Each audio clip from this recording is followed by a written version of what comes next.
Hey everybody, it's Kali.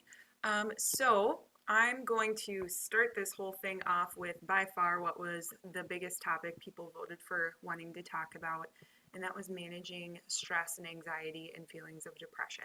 So not surprising with everything that's going on in the world right now. And so for this video, I kind of want to start with a bit of an intro of what are stress and anxiety and depression exactly, and kind of an overview of some things that we can do to help.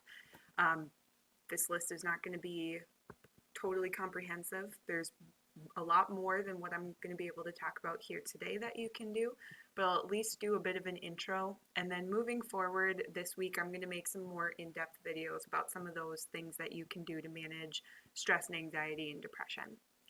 So first off, let's talk about stress and what stress is.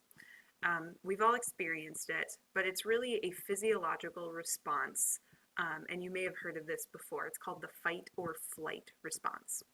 So I'm going to pull up my diagram here of our endocrine system, which is responsible for producing hormones in our body.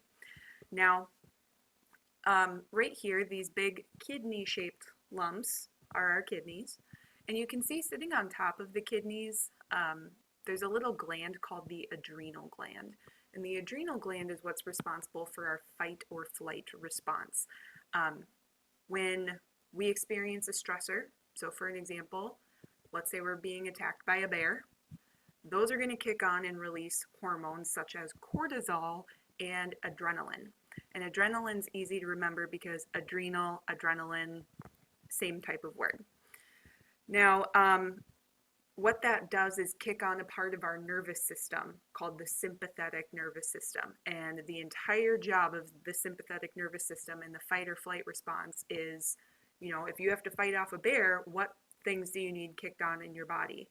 And so this next diagram I'm going to show you, kind of a complicated diagram, that's okay.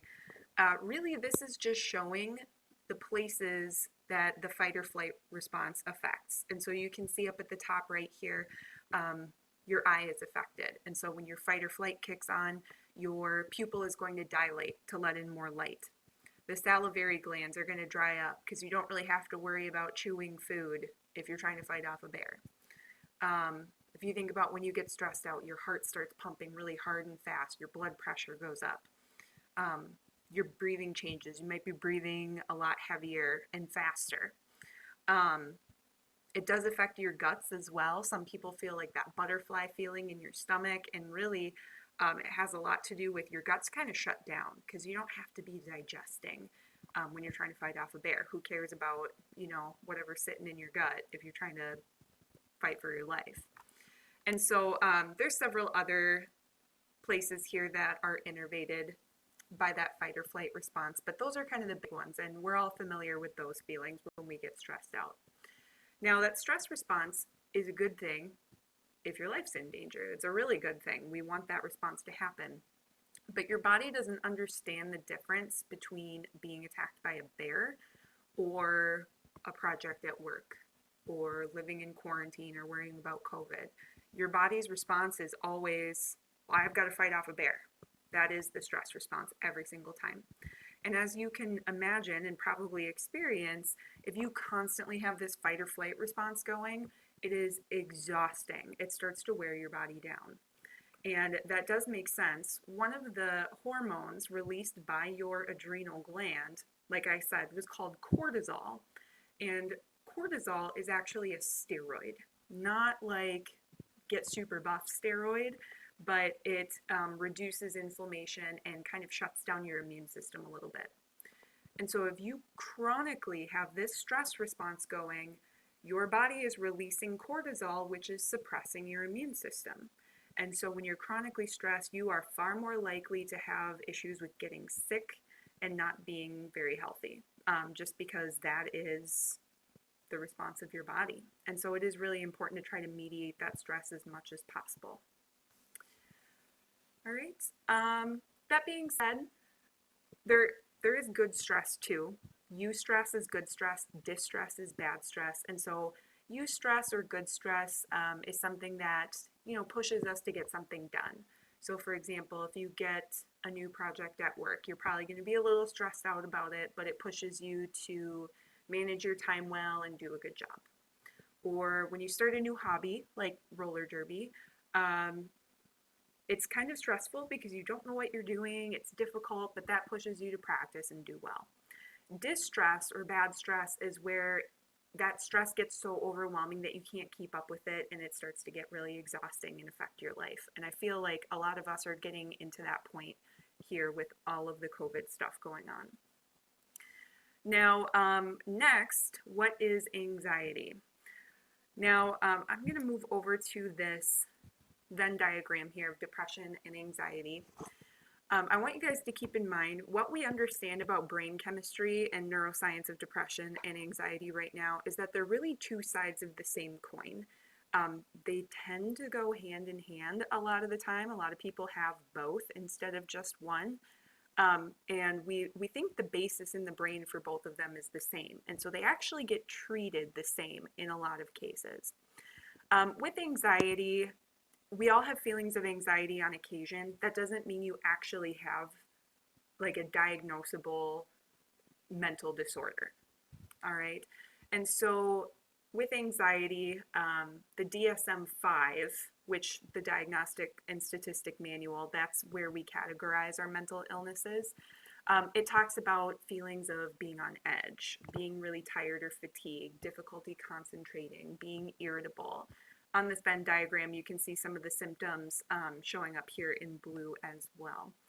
Now, just because you have those feelings doesn't mean you have a full-blown mental illness, but when those feelings start to affect your life very radically and prevent you from living your life, that is when it starts to get into the mental illness realm. And it's not unreasonable to think that a lot of us might start to suffer more from mental illness with everything that's going on in the world right now, because a lot of us have never seen anything like this before. Now, with depression, again, there's many different kinds.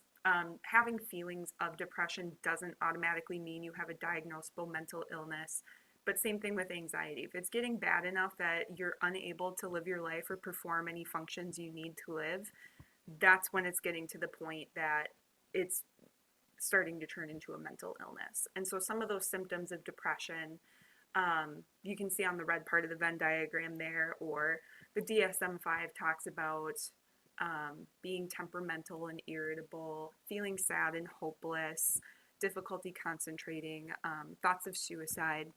And so I just want to say, folks, if you're thinking that you're getting to the point of having diagnosable mental illness, you're not able to live your daily life or keep up with daily functions, you're having thoughts of suicide, please, please, please reach out to your primary care provider. I'm going to include a link here to the suicide hotline in case you're having those feelings, and I hope you're not. But those are, if that's where your mental state is at, those are absolutely times you should be reaching out for help. All right, so what can we do to address all of these symptoms and feelings that we are having? I will be making some future videos taking a deeper dive on each of these topics, but I'm going to quickly list them for you here so you know what's coming. So number one, the gold standard for alleviating some of these symptoms that we're having is cognitive behavioral therapy, especially the technique of mindfulness as it applies to cognitive behavioral therapy. It's one of my favorite topics, and that is the next video that I'm working on. So stay tuned for that one. It's coming here shortly. Number two, techniques of being compassionate with ourselves. It's very easy to be hard on ourselves in a time like this or feel like we should be doing things a different way. And I've got a whole list of things that we can do to just be more compassionate and understanding with ourselves. And so I'll do a video on that as well. Number three, make fewer decisions. It's kind of a strange one, but building fewer decisions into our life temporarily for this time period is going to go a long way to putting less stress on your mental health to have to constantly decide things all day long. And so I'll talk about different ways that we can do that in a video.